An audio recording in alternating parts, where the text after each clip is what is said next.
think there's a lot of confusion going around and a lot of different stories right now about what exactly is happening with Alliance, their newly added coach PPD, coaching drama in Dota, what that has to do with ESL, Dreamleague, and all of the talent around all of it. So I wanted to make this quick little video to outline everything and tell you what exactly is going on. I'm going to do my best to keep my personal opinion out of this because if you follow me on any social platforms, you've already seen it and you know what it is. This video is as much for information purposes as I can. And also on that note, you may know this, but I do content and everything like that, and am linked to several different things in this video in different ways. So the information I'm presenting is strictly information that is publicly available. This is the video I'm making all on my own and does not represent the opinion of anyone or anything else. Now, with all of those disclaimers out of the way, let's jump into what exactly is going on with Alliance and why is there so much drama in Dota right now, and why are we all talking about it instead of the fact that we don't have a battle pass, and ignore the people texting me because I refuse to re-record this. Alliance does vlogs, and in their week 4 vlog from the DPC for the teams playing in week 4, you can actually hear PPD on the comms making calls during the game. Now, this is a significant departure from what it used to be when coaches were only allowed in drafts. Now, this popped up on Reddit, and here's a little clip so you can hear what was going on. We got him in a sec. I got more? Our throne is in trouble. Our throne's in a little bit of trouble. I can push it. I have no detection right now. Standing. Watch me. I glimmer you. Watch You me. glimmered. We have base issues, guys. Get base, get to base, guys.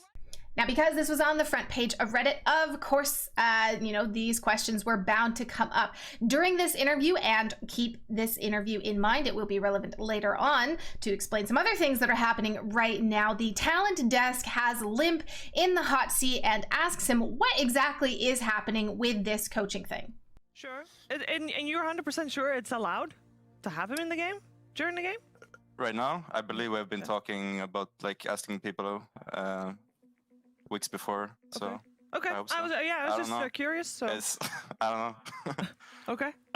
So I've got a follow up to that. Do you know of any other teams who are doing that? No, I don't know. Okay.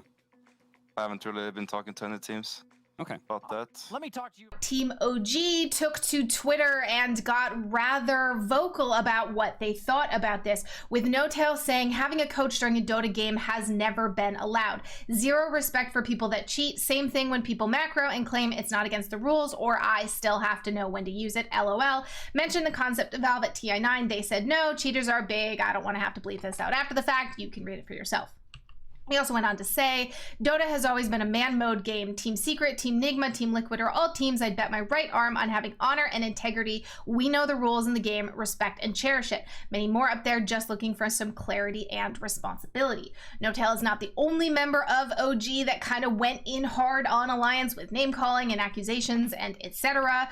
With the CEO of OG in a bunch of different comments and tweets of his own saying that Alliance saw this as an opportunity to gain a competitive advantage, and they did. You don't want to call that cheating. Sure, let's discuss semantics, but it's clear they saw a way to get ahead and they went for it. Continued on to post a poll saying, I'm going to try and make this even easier to understand. If a unilateral change was made to something, so in this case he's using basketball as the example, and they send an email to the managers and it says, hey, this rule exists, do you think that these teams should talk to other teams, talk to other players, talk to the TO, or don't say anything and just use the rule?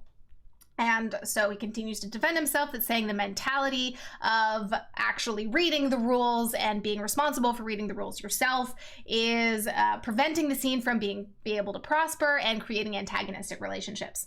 So the answer that this all comes down to is that an email went out between Season 1 and Season 2 of the DPC to the EU and CIS leaks. I have not read the email myself. Like I said, this is all information that is publicly available. But the gist of it is that in that email, there is a section that mentions that there has been a rule change, that coaches are allowed during the entirety of the game and not just during the draft phase. So in essence, all of that boils down to Alliance were in fact not cheating. However, the insinuations here from JMR Luna and, you know, potentially from No-Tail is that Alliance should have basically ignored the rule or at least spoken to them about it, and everyone's very upset. Now, Seb, another member from OG, decided to put forward his own statement in a twit longer, the proper way that you do with esports. And I'm only showing a segment of it here because this is the relevant point about what is going on with Alliance. Now, he says that, you know, he's trying to be fair and calm and balanced, etc. about this. You can read the entire twit longer. I'll link it in the video description. But essentially, he says, Alliance has apparently followed the rules. And then he says, I don't believe they did anything wrong. So that's, you know, a fairly strong start. And then he goes on to say that, to my knowledge, Alliance is the only team that has used this feature with their coaches because it's always been forbidden. So he says, so was that golden rule meant to be broken over a simple email sent by an ESL employee? And he says, but I have a hard time believing that even Alliance themselves buy that version of the story. So the way that he's writing this makes it sound like he's saying, you know, he doesn't agree with Alliance's choice to follow the rule, despite saying he doesn't think they did anything wrong. And then he says their choice to use it to their advantage is fair, even if I have very little respect for that way of handling things. So despite the fact that he is saying he doesn't hold any ill will towards Alliance, that's maybe I'm injecting my personal opinion here, but I personally did read this as accusatory towards Alliance and definitely not letting them off the hook or saying what they did was fair. So, you know, interpret on your own. The full post is there. Go ahead and take a look at it. So Kelly, who, if you don't know, you know, majorly involved in Alliance, running a lot of things, she's in charge. That's just the easiest way to put it. I don't actually know her official title, but we'll just go with she's in charge. So she's very upset about this twit longer because this comes the day after, you know, No-Tail posted those tweets and the CEO posted those tweets and the Alliance players were getting a lot of attack and hate and everything, and is very upset and is saying, you know, we deserve an apology for what your team has thrown at us, not this twit longer that kind of continues to blame us for these things. So Seb never would have expected such a hateful reaction. Wish you would have reached out privately about his public post. Anyway, I respect you guys and do not hate anyone as you claim. I'm simply saddened by the way this was handled. Perhaps reread my take in a calmer mood.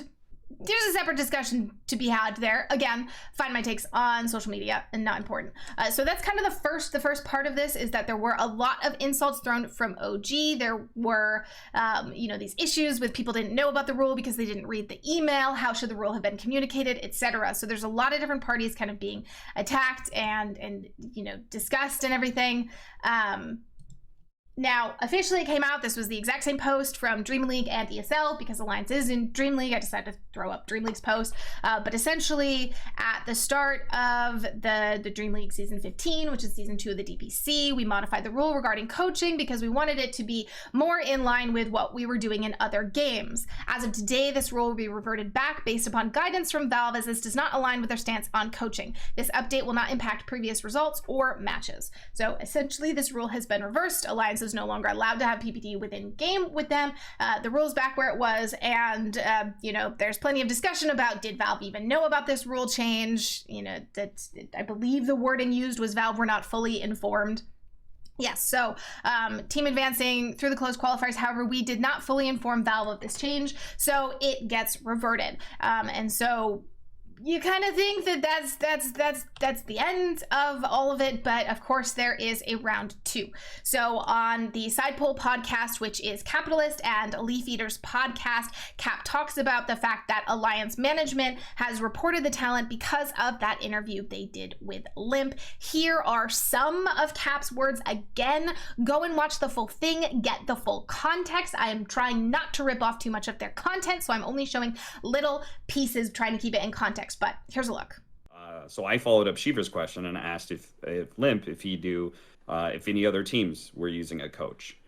I thought that was a perfectly fair question to ask. That was my softball question. But apparently some people were unhappy with that interview. And that would be the Alliance management. If the management was not happy with that podcast and decided to go ahead and talk to both talent as well as trying to get a hold of our superiors to file a complaint.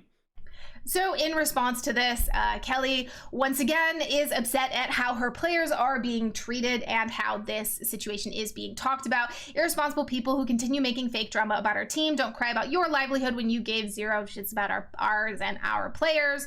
Hypocritical, etc. We tried to resolve all conflicts privately. Guess we're the ones making podcasts, etc. So this is kind of a callback to potentially Seb's comment about please take things privately, which Kelly is saying Alliance attempted to do in this case is take things privately.